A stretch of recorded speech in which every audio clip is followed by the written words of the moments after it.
It's time for another board game conversion on the Switch, and this time it's worker placement in the North Seas, as you take the role of a Viking clan trying to claim plunder for your chieftain by raiding and pillaging the mainland. I'm Paul from SwitchedOn, and I'm here to let you know my thoughts on Raiders of the North Sea on the Nintendo Switch. If you're new to SwitchedOn, then I should let you know I'm a huge fan of board games, having quite the collection of cardboard on my shelves a few years ago, although I was coming to the end of my collecting when Raiders of the North Sea was released in 2015. I still love to pick up these digital conversions though, and thankfully the Switch is beginning to amass a nice library of board games. Check out my link above to a top 5 list I made earlier in the year, which is probably due an update pretty soon. Raiders of the North Sea is the very latest board game and comes to us from Direwolf Digital, who have a few interesting licenses to make games coming up, including the excellent Mage Knight board game and a card game that looks inspired by Hearthstone called Eternal, which is due on the Switch soon. But we're here to talk about Raiders of the North Sea, so what is it about? Well, raiding really, creating a crew of Viking legends and sailing to new lands to steal goods to present to your village chieftain to win favour for your clan and scoring you points, and the clan with the most points at the end of the game is the winner. You achieve this by placing and, in a nice twist, removing workers on a small island area of the board, taking the actions provided by the spaces. Raiders of the North Sea is one of the most simple worker placement games I've ever played. You only have 8 spaces in the village to place your worker down, and at any time 3 of those are going to be blocked, leaving you with an initial choice of just 5 spaces to activate, although a few spaces do have a couple of choices to make when you place your token down. Spaces will allow you to collect precious silver or provisions, add new villagers to your hand of cards, or play a card for one of its unique abilities, amongst other actions. One action allows you to recruit one of the villager cards in your hand and begin to build a raiding crew. Once you have enough provisions and crew members in your hand to make the journey, you may then choose to go on a raid rather than work in the village on your turn. Raiding spots on the board will have randomised goods placed on them each time you start a game, and as long as you meet the conditions required to overthrow the spot, your party will collect the goods onto their longships and return back to the villages. You will also collect any victory points shown for making the raid, and finally you will swap your worker piece, usually replacing your starting black coloured worker token for a grey or white one. Certain spots on the board can only be activated with certain colour workers, and some spots in the village will behave differently depending on the colour of worker used. This is a really nice mechanic, and the fact that there are only 8 spots on the board in which you can go on, which initially seems very limited, soon becomes very strategic as you try and plot your game out 3, 4, even 5 moves ahead, depending on what raiding spots you can get to and what colour worker you may end up with. As you move your raiding attempts up the colourful map, starting at the basic harbour locations and moving inland to outposts and monasteries, you will have to begin to take into account your crew's fighting strength, shown by the red number on their card. Combine this with your armour strength, which can be improved by placing a worker in the armoury spot in the village, and finally rolling 1 or 2 red dice. All these numbers added together will have to meet the red number shown next to the raiding location to gain a mass of victory points, although regardless of your attacking score, you will still claim the plunder from that spot. The final point to make on raiding locations are the black Valkyrie tokens, which are randomly placed alongside the plunder. If you choose a raiding location that includes any of these tokens, you usually have to sacrifice a card for each Valkyrie token you collect. Fear not though, for each brave warrior sacrificed, they will be immortalised in Valhalla, and you'll be able to collect extra points at the end of the game depending on how many cards you had to give up. Some crew members even award extra points when they're killed, so sacrificing crew members to the gods is actually a viable strategy.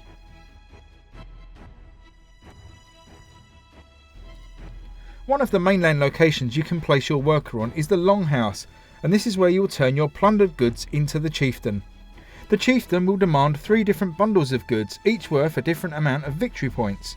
These are randomly drawn, and completing all 16 collections is one of the 3 different end game triggers.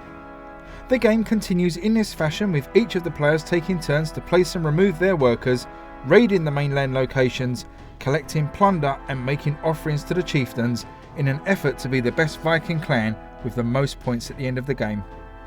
This is a particularly light game mechanically, with the basic gameplay being very easy to pick up, but the longer term strategy and planning being key to victory. If you're a board game fan already, you'll find nothing challenging here, and I would say this is very much in the vein of Lords of Waterdeep, albeit even simpler. Now, I don't say that as a negative either.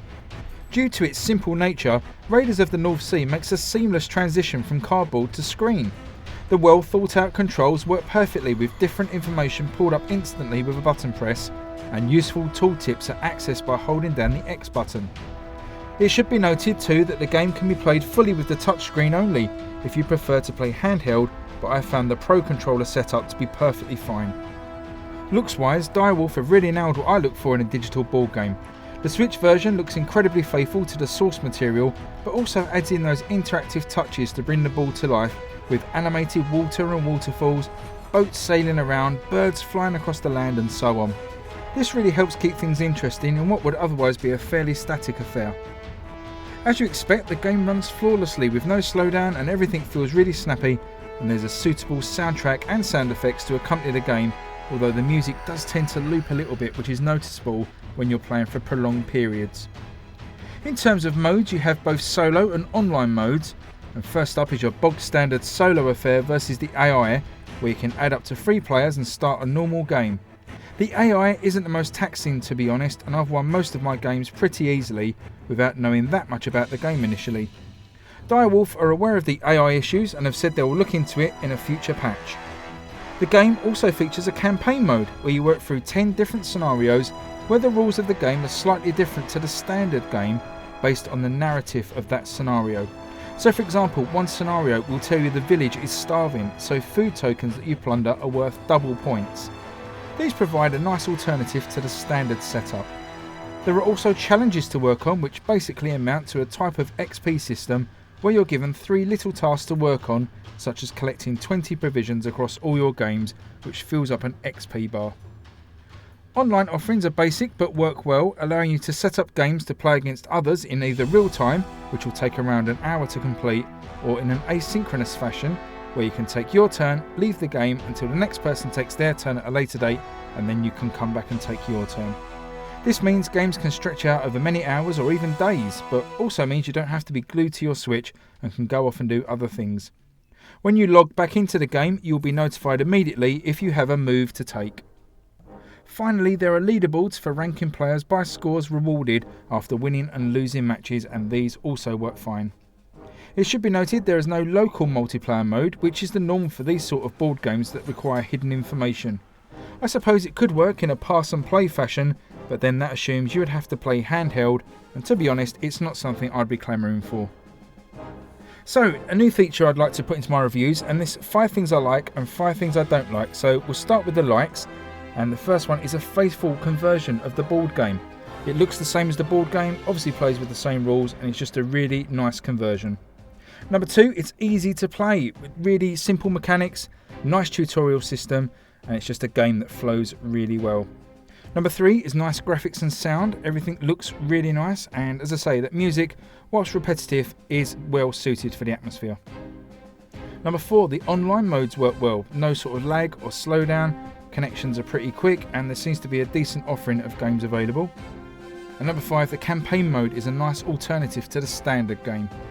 Now, 5 things I don't like, and that is number 1, the AI isn't very good. It's quite easy to play, but hopefully this will be patched. Number 2, complaint that I have about a lot of Switch board game conversions is it's fairly expensive for what's on offer here, but when you consider the actual board game can reach anything up to £40, then that's a decision you can make if this is worth it.